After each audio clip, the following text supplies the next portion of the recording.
जो बड़ा मेहरबान निहायत रहम वाला है।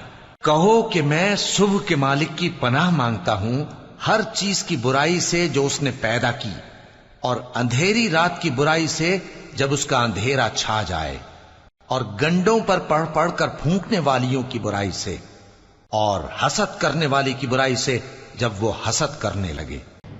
चलिए सर, अपना नया standard IFRS 9 financial instrument start करते हैं। बेसिकली फाइनेंशियल इंस्ट्रूमेंट के एरिया में सिर्फ आप IFRS 9 नहीं देख रहे होंगे, बल्कि मल्टीपल स्टैंडर्ड और मल्टीपल इफ्रिक्स यहाँ पे कवर किए जा रहे होंगे। फाइनेंशियल इंस्ट्रूमेंट आपके एग्जाम का एक कंपलसरी क्वेश्चन है। आपके एग्जाम में कम से कम 12 से 15 मार्क आपके इस एरिया से लाजमी टेस्ट किए जा रहे होंगे, और ये हर टाइम में आना ही आना है। कम से कम 12 से 15, ज़्यादा से ज़्यादा 20-25 मार्क का भी टेस्ट किया गया है, पास में हिस्ट्री रही है।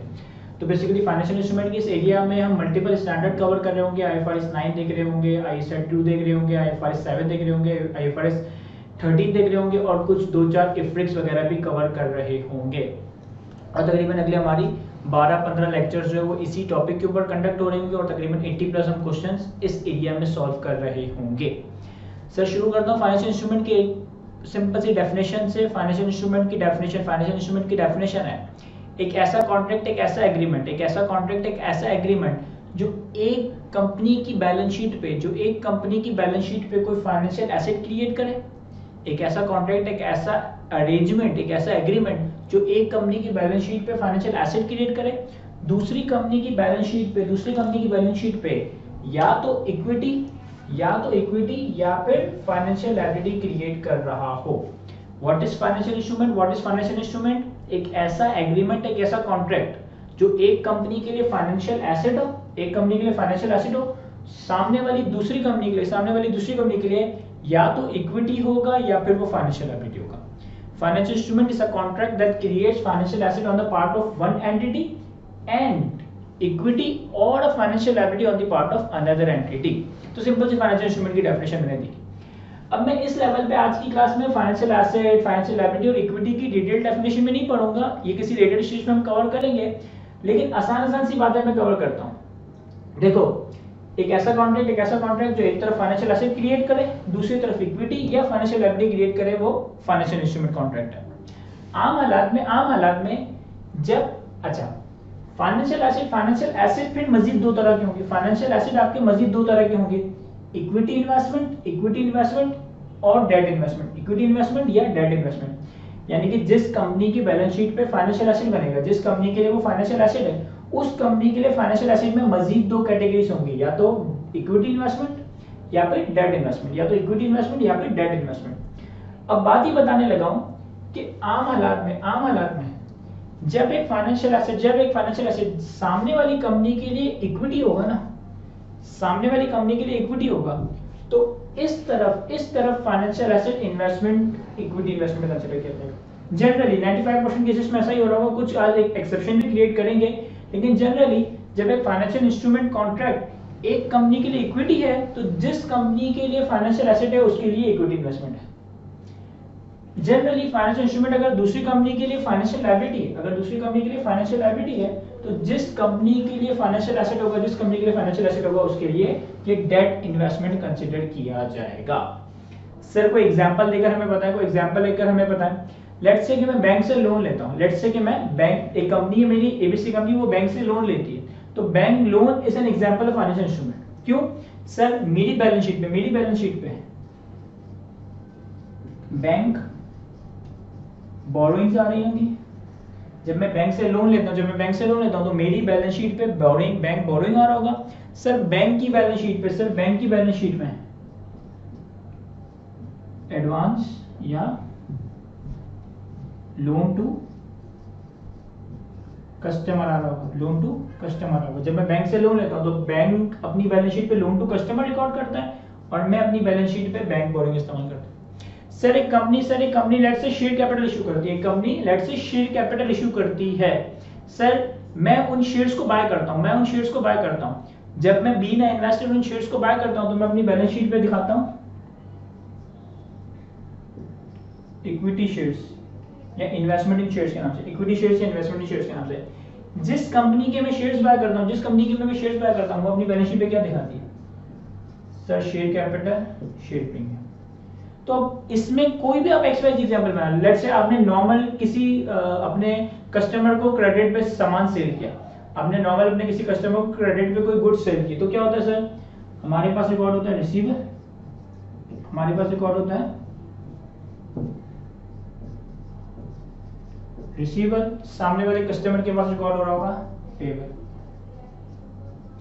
अब कोई भी कॉन्ट्रैक्ट कोई भी ऐसा कॉन्ट्रैक्ट जो एक कंपनी के लिए फाइनेंशियल एसेट हो, दूसरी कंपनी के लिए या तो इक्विटी हो या फाइनेंशियल लायबिलिटी हो, ये आपका फाइनेंशियल कॉन्ट्रैक्ट है।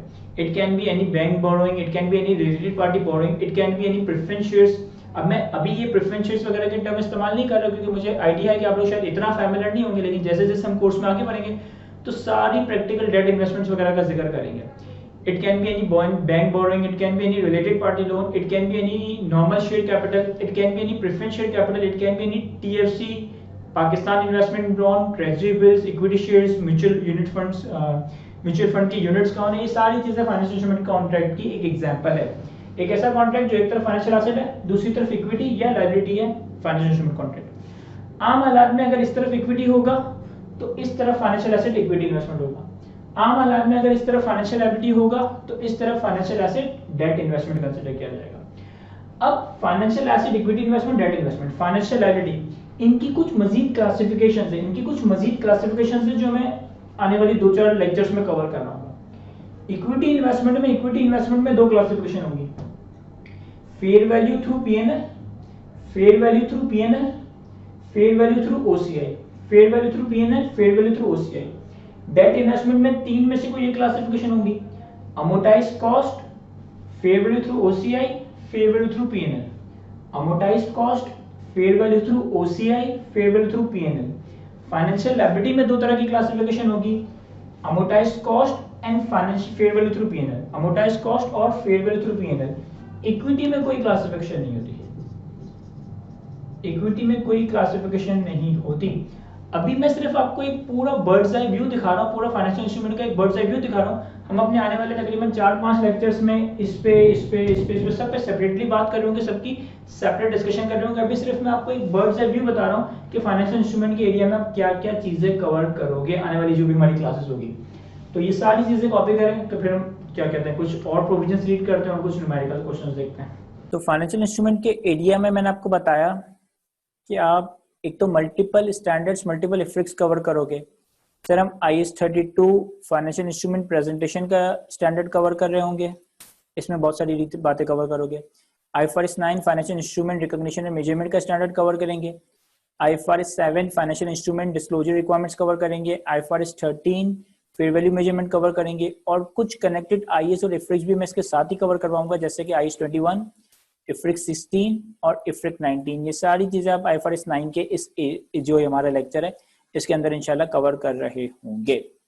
सर फाइनेंशियल इंस्ट्रूमेंट की आपने हमें डेफिनेशन बताई, फाइनेंशियल इंस्ट्रूमेंट की आपने हमें डेफिनेशन बताई। Financial instrument is a contract, financial instrument is a contract that give rise to both financial asset of one entity, financial asset of one entity and इसके बाद and either a financial liability or an equity instrument of another entity। एक ऐसा contract जो एक company के लिए financial asset हो, दूसरी कंपनी के लिए फाइनेंशियल लायबिलिटी या इक्विटी हो, वो आपका फाइनेंशियल इंस्ट्रूमेंट कंसिडर किया जाता है। इसकी बहुत सारी एग्जांपल हो सकती है, बैंक बोरिंग्स हो गई, रिलेटेड पार्टी बोरिंग्स हो गई, शेयर कैपिटल हो गया, प्रेफरेंस शेयर्स हो गया, TFC टर्म फाइनेंस सुकूक हो गए, TFC टर्म फाइनेंस सर्टिफिकेट्स हो गए, सुकूक्स हो गए, इन्वेस्टमेंट इन पाकिस्तान इन्वेस्टमेंट बॉन्ड हो सकता है, इन्वेस्टमेंट इन ट्रेजरी बिल्स हो सकता है, इन्वेस्टमेंट इन गवर्नमेंट बॉन्ड्स हो सकता है। तो बहुत सारी एग्जांपल्स जो कि फाइनेंशियल इंस्ट्रूमेंट में कवर हो रही होंगी। मैं इस लेवल पे फाइनेंशियल एसेट और फाइनेंशियल लायबिलिटी की डेफिनेशन वगैरह कवर नहीं कर रहा, ये हम किसी आगे जाके कवर करेंगे जब हम सारी टर्म से थोड़ा फैमिलियर हो जाएंगे। मैंने आपको अभी क्या बताया कि आप फाइनेंशियल एसेट और फाइनेंशियल लायबिलिटीज में मुख्तलिफ क्लासिफिकेशंस वगैरह देख रहे होंगे। अब ये हमारे पास एक डायग्राम है, ये हमारे पास एक ट्री डायग्राम के तौर पे या एक समरी डायग्राम के तौर पे जो मेरा पूरा क्लासिफिकेशन ऑफ फाइनेंशियल एसेट का कॉन्सेप्ट एक जगह समराइज करने की कोशिश करेगा। तो पहले तो एक एक करके मैं आपको सारी चीजें एक्सप्लेन करता हूं। देखें, किसी भी फाइनेंशियल एसेट को क्लासिफाई करने के लिए, सबसे पहले आप उसको ब्रेक करोगे 2 कैटेगरीज में। सबसे पहले आप उसको ब्रेक करोगे 2 कैटेगरीज में, या तो वो डेट इन्वेस्टमेंट होगा या वो इक्विटी इन्वेस्टमेंट होगा, या वो इक्विटी इन्वेस्टमेंट होगा। फिर मैंने आपको जैसे बोर्ड पे बताया कि डेट इन्वेस्टमेंट में 3 क्लासिफिकेशन है, debt investment at amortised cost, debt investment at fair value through OCI and debt investment in fair value through PNL. ये तीनों कैटेगरी से आप यहाँ कवर करोगे। इक्विटी इन्वेस्टमेंट में मैंने आपको बताया कि 2 तरह की क्लासिफिकेशन है, equity investment at fair value through PNL, equity investment at fair value through OCI. तो ये दोनों बातें हम यहाँ कवर करेंगे। अब गौर से अच्छे से इस डायग्राम को समझिएगा, इसमें आपका सारा क्लासिफिकेशन का जितना भी कॉन्सेप्ट है वो एक जगह समराइज हो जाएगा। किसी भी फाइनेंशियल एसेट को क्लासिफाई करने लगो, किसी भी फाइनेंशियल एसेट को क्लासिफाई करने लगो, पहले सवाल ये करो कि क्या वो इक्विटी इन्वेस्टमेंट है या वो डेट इन्वेस्टमेंट है, क्या वो इक्विटी इन्वेस्टमेंट है या डेट इन्वेस्टमेंट है। Is the asset an equity investment? अगर जवाब आता है यस, हाँ आपने जो इन्वेस्टमेंट की है वो किसी कंपनी के शेयर्स को रिप्रेजेंट करती है, वो एक इक्विटी इन्वेस्टमेंट है। फिर आप अपने आप से दूसरा सवाल पूछोगे कि आपने ये जो शेयर्स में इन्वेस्टमेंट की है, आपने जो इक्विटी में इन्वेस्टमेंट की है, क्या ये कोई शॉर्ट टर्म ट्रेडिंग, क्या ये कोई ट्रेडिंग पर्पस के लिए की है? सर क्या मतलब ट्रेडिंग पर्पस के लिए की है? बहुत सारे इन्वेस्टर, बहुत सारी कंपनीज होती हैं जो कि दूसरी कंपनीज के शेयर्स में इन्वेस्टमेंट करती है with the object of earning gain. Company का इंटेंशन होता है कि भाई आज शेयर्स खरीदते हैं, कल को महंगे हो जाएंगे तो बेचेंगे, कल को महंगे हो जाएंगे तो उसमें ट्रेडिंग करके उसमें इनकम अर्न कर रहे होंगे। अगर एक कंपनी किसी कंपनी के इक्विटी शेयर्स वगैरह बाय करती है, इक्विटी इन्वेस्टमेंट वगैरह बाय करती है और इस नियत से करती है कि उन शेयर्स में हम ट्रेडिंग करेंगे, तो वो वाले शेयर्स, वो वाली इन्वेस्टमेंट आपकी fair value through PNL category में चली जाएगी। अगर एक कंपनी किसी और कंपनी के शेयर्स बाय करती है, किसी और कंपनी की इक्विटी इन्वेस्टमेंट में पैसा रेस करती है, इस नियत से कि ट्रेडिंग करने की नियत से कि भाई जब उसमें इजाफा होगा, जब उसकी वैल्यू में इजाफा होगा, जब इसमें गेन आएगा तो हम उसको ट्रेड कर देंगे, सेल कर देंगे, इस नियत से अगर इन्वेस्टमेंट की जा रही है तो ये इन्वेस्टमेंट आपकी fair value through PNL category में जा रही होगी। सर व्हाट इफ कि एक कंपनी दूसरी कंपनी के शेयर्स में इन्वेस्टमेंट करे, एक कंपनी दूसरी कंपनी के शेयर्स एक्वायर करे, लेकिन इस नियत से नहीं कि वो ट्रेडिंग करे, तो फिर मैं आगे बढ़ जाऊंगा। सर अगर मुझे ट्रेडिंग करने की नियत नहीं होगी, अगर मुझे कंपनी के शेयर्स में गेन और लॉस कमाने की, कैपिटल गेन कमाने की नियत नहीं होगी, तो और क्या नियत हो सकती है, और क्या इंटेंशन हो सकती है? एट टाइम्स ऐसा भी होता है कि कंपनी दूसरी कंपनी के शेयर्स एक्वायर करती है कोई सिनर्जीज क्रिएट करने के लिए, कोई स्ट्रेटेजिक पार्टनरशिप्स क्रिएट करने के लिए। आपने प्रैक्टिकली या FA2 में भी पेरेंट सब्सिडियरी का रिलेशनशिप देखा होगा, पेरेंट एसोसिएट का रिलेशनशिप देखा होगा। ये सारे रिलेशनशिप्स क्यों क्रिएट किए जाते हैं? सर अपनी होल्डिंग बढ़ाने के लिए, सर सिनर्जीज क्रिएट करने के लिए, सर एक ग्रुप क्रिएट करने के लिए। तो एट टाइम्स एक कंपनी दूसरी कंपनी के शेयर्स में इन्वेस्टमेंट करती है ट्रेडिंग पर्पस के लिए, तो ये तो फेवर थ्रू पीएनएल कैटेगरी है। लेकिन अगर कोई स्ट्रेटेजिक इन्वेस्टमेंट की जाए, कोई सब्सिडी वगैरह का रिलेशनशिप बनाया जाए, कोई इस तरह की इन्वेस्टमेंट की जाए, तो फिर वहां पे हम अपने ट्रेडिंग के पर्पस से अलग हो सकते हैं, यानी कि वहां हमारा नियत ट्रेडिंग नहीं बल्कि कोई और नियत हो सकती है, कोई और इंटेंशन हो सकती है। अगर कंपनी ने इन्वेस्टमेंट की है ट्रेडिंग की नियत से तो फेवर थ्रू पीएनएल, लेकिन अगर ट्रेडिंग की नियत से इन्वेस्टमेंट नहीं की है तो फिर स्टैंडर्ड आपको ऑप्शन देता है कि आप चाहो तो इक्विटी इन्वेस्टमेंट को fair value through OCI category में ले जाओ।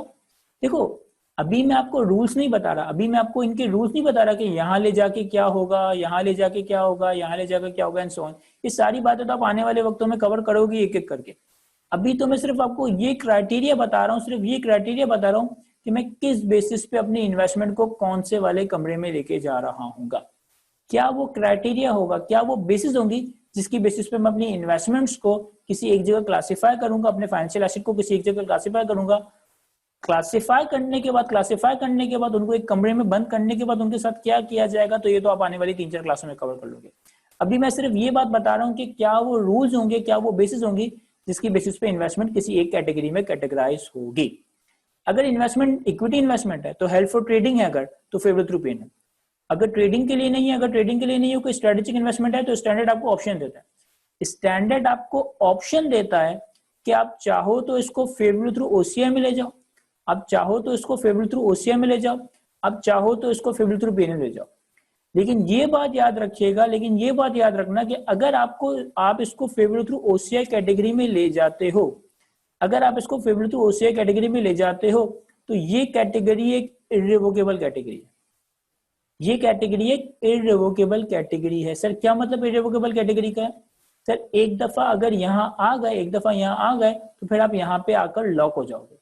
आप एक दफा इस कैटेगरी में आ गए तो फिर आप लॉक हो जाओगे, आगे जाके अपनी इन्वेस्टमेंट को रिक्लासिफाई नहीं कर सकोगे। जब तुम्हें बाकी सारी इन्वेस्टमेंट पढ़ाऊंगा तो इनमें तो मैं तुम्हें रिक्लासिफिकेशन के रूल्स बता रहा हूँ, लेकिन फेयर वैल्यू थ्रू ओसीआई, लेकिन equity investment fair value through OCI एक इररिवोकेबल कैटेगरी है। इररिवोकेबल कैटेगरी का क्या मतलब?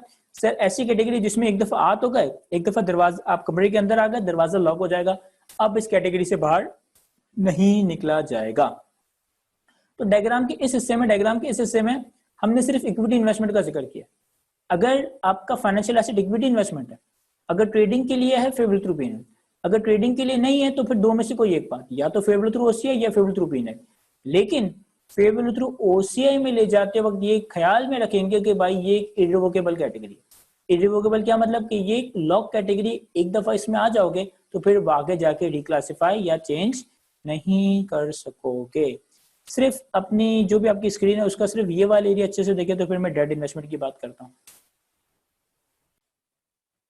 सर अगर हमारी इन्वेस्टमेंट इक्विटी इन्वेस्टमेंट नहीं है, अगर हमारी इन्वेस्टमेंट इक्विटी इन्वेस्टमेंट नहीं है तो सिर्फ अभी आसान सी बातें करने के लिए तो फिर वो डेट इन्वेस्टमेंट हो सकती है, लेकिन ये कोई कंक्लूसिव बात नहीं बता रहा, क्योंकि आगे जाके आप एक डेरिवेटिव्स का भी कॉन्सेप्ट देखोगे, आगे जाके आप एक कॉन्सेप्ट कवर करोगे मेरे साथ जिसे हम डेरिवेटिव्स का नाम दे रहे होंगे। हो सकता है आपने ये नाम पहले भी सुना, हो सकता है आपने इसकी कोई अकाउंटिंग ट्रीटमेंट वगैरह पहले भी देखी हो, लेकिन इस पे भी हम आगे जाके बात करेंगे।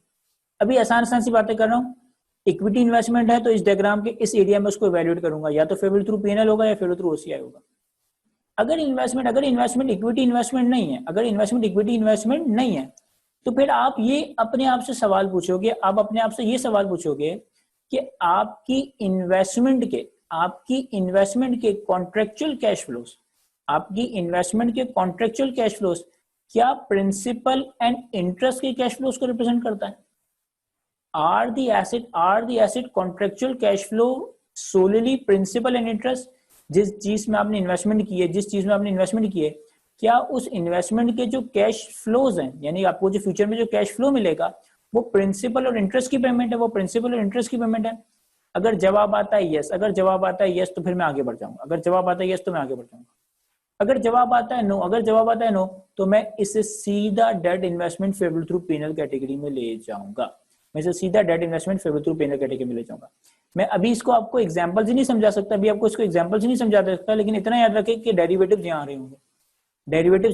क्यों? क्योंकि डेरिवेटिव्स के केस में प्रिंसिपल और इंटरेस्ट के कैश फ्लोज नहीं होते। डेरिवेटिव्स के जो कैश फ्लोज है वो प्रिंसिपल और इंटरेस्ट के कैश फ्लोज को रिप्रेजेंट नहीं कर रहा होगा। सर अगर हमारी इन्वेस्टमेंट के कॉन्ट्रेक्चुअल कैश फ्लोज प्रिंसिपल और इंटरेस्ट के, सर क्या मतलब कॉन्ट्रेक्चुअल कैश फ्लोज? भाई अगर लेट से आप किसी कंपनी को लोन देते हो, तो सामने वाली कंपनी आपको बदले में क्या देगी? सर सामने वाली कंपनी बदले में मुझे मेरा लोन वापस करेगी, और उस लोन के ऊपर कुछ ना कुछ सूद देगी। तो उस लोन के कैश फ्लोज क्या होगा? सर उस लोन के कैश फ्लोज प्रिंसिपल और इंटरेस्ट होगा।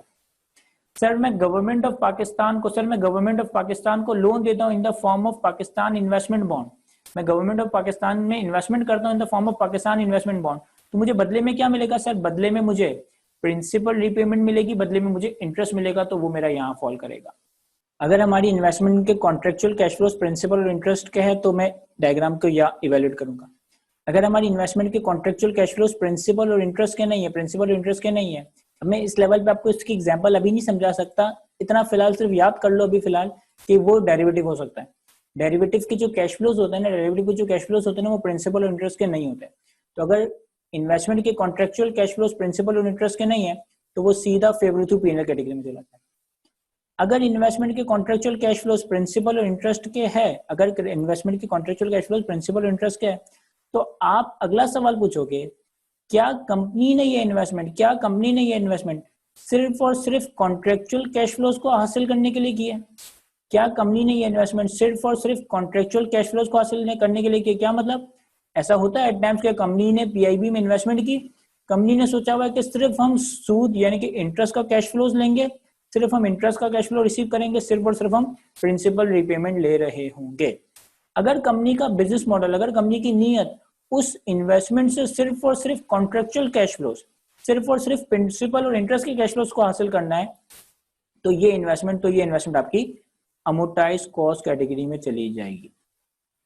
अगर मैंने कोई इन्वेस्टमेंट की, उस इन्वेस्टमेंट के कॉन्ट्रेक्चुअल कैश फ्लोज प्रिंसिपल और इंटरेस्ट के हैं, और उस इन्वेस्टमेंट के कॉन्ट्रेक्चुअल कैश फ्लोज ही हासिल करना मेरी नियत थी, अमोर्टाइज कॉस्ट।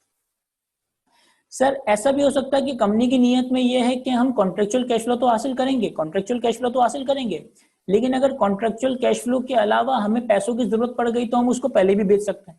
हमारी नियत तो यह है कि हम प्रिंसिपल की पेमेंट लेंगे, हमारी नियत तो यह है कि हम इंटरेस्ट की पेमेंट लेंगे, लेकिन अगर उससे पहले हमें पैसों की जरूरत हो गई या उससे पहले कोई हमें बहुत अच्छा फायदा नजर आ गया तो हम अपनी इन्वेस्टमेंट को वक्त से पहले भी बेच सकते हैं। अगर कंपनी का बिजनेस मॉडल ये है, is the business model objective achieved by both collecting contractual cash flow and by selling the financial asset, तो सर ये वाली इन्वेस्टमेंट आपकी fair value through OCI category में चली जाएगी। कंपनी ने एक डेट इन्वेस्टमेंट में इन्वेस्टमेंट की, कंपनी ने देखा कि क्या मुझे सिर्फ कॉन्ट्रेक्चुअल कैश फ्लो हासिल करने थे, अमोर्टाइज कॉस्ट। कंपनी ने देखा कि क्या मुझे कॉन्ट्रेक्चुअल कैश फ्लो के साथ साथ फाइनेंशियल एसेट को बेच के भी कैश फ्लो हासिल करने थे, financial debt investment at fair value through OCI. Sir अगर कंपनी का इन दोनों के अलावा कोई तीसरा ही बिजनेस मॉडल हो, कंपनी के इन दोनों के अलावा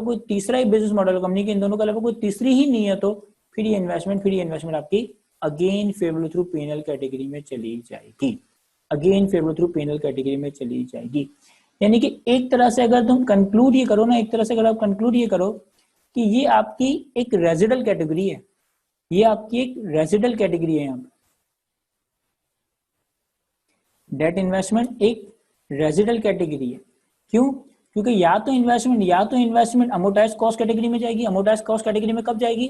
जब कॉन्ट्रेक्चुअल कैश फ्लोज प्रिंसिपल और इंटरेस्ट के हो, और जब बिजनेस मॉडल कंपनी का सिर्फ और सिर्फ कॉन्ट्रेक्चुअल कैश फ्लोज हासिल करना हो, तो अमोर्टाइज कॉस्ट। सर अगर इन्वेस्टमेंट को हमने कॉन्ट्रेक्चुअल कैश फ्लोज हासिल करने के लिए किया और हमने फाइनेंशियल एसेट को बेच के भी कैश फ्लो हासिल करना है, तो फेयर वैल्यू थ्रू ओसीआई।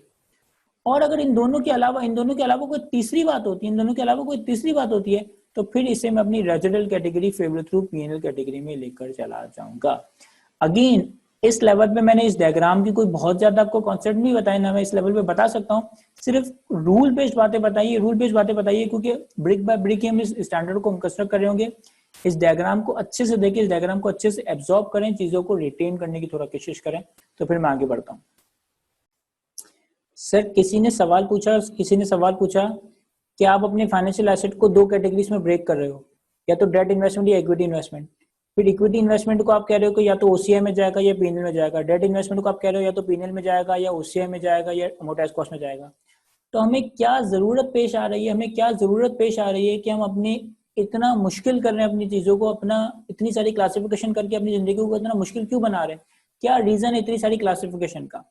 देखो, कंपनी जब भी किसी चीज में इन्वेस्टमेंट करती है, चाहे वो किसी कंपनी के शेयर्स हो, चाहे वो किसी कंपनी के किसी और कंपनी का डेट इन्वेस्टमेंट वगैरह हो, तो कंपनी कोई ना कोई बिजनेस माइंडसेट से करती है।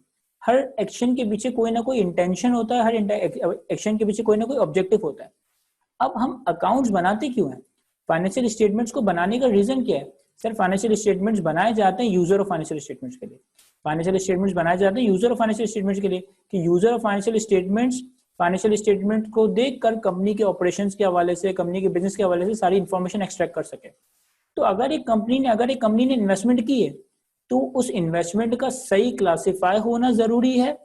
अगर एक कंपनी ने इन्वेस्टमेंट की है और उस इन्वेस्टमेंट के पीछे कोई नीयत है, तो उस नीयत का सही तरह से जाहिर होना जरूरी है, जो कि इन क्लासिफिकेशन मॉडल्स में आपको नजर आएगा। अगर यहाँ इन्वेस्टमेंट की है तो एक अलग नीयत है, अगर यहाँ इन्वेस्टमेंट की है तो एक अलग नीयत है, अगर यहाँ इन्वेस्टमेंट की है तो एक अलग नीयत है। तो एक तो इन्वेस्टमेंट का सही कैटेगरी में जाना, फिर कंपनी का सही नियत, ये दोनों चीजें प्रेजेंट कैसे होगी? सर ये दोनों चीजें प्रेजेंट सही होगी उस वक्त होगी जब मैं अपने फाइनेंशियल एसेट को सही तरह से क्लासिफाई कर रहा हूँगा। अच्छा, अभी तो मैंने सिर्फ थ्योरेटिकल बात की कि ये 5 में से कोई एक बात होगी। अब कैटेगराइजेशन करने के बाद जब मैं इन्वेस्टमेंट को कैटेगराइज कर दूंगा, तो फिर मैं आपको सबके एक एक करके रूल्स बताऊंगा, और उन सबके रूल्स पर मल्टीपल न्यूमेरिकल देखे होंगे। यहाँ रिकॉग्नाइज करने का तरीका अलग होगा, यहाँ मेजरमेंट का तरीका अलग होगा, यहाँ पे अलग रूल्स अप्लाई होंगे, यहाँ पे अलग अकाउंटिंग एंट्रीज बनेंगी, यहाँ पे अलग चीजें प्रेजेंट हो रही होंगी, तो सब में तुम देखोगे कि आने वाली चीजों वक्तों में कि सबके मेजरमेंट के, रिकॉग्निशन के, इम्पेयरमेंट के, फेयर वैल्यू के, इंटरेस्ट के, डिविडेंड के, सबके इम्पैक्ट अलग अलग तरह से रिकॉर्ड हो रहे होंगे। और वो इम्पैक्ट जो अलग अलग तरह से रिकॉर्ड हो रहे होंगे वो क्या जाहिर कर रहे होंगे सर? वो कंपनी के बिजनेस ऑब्जेक्टिव्स, वो कंपनी के इंटेंशन को ही जाहिर कर रहे होंगे।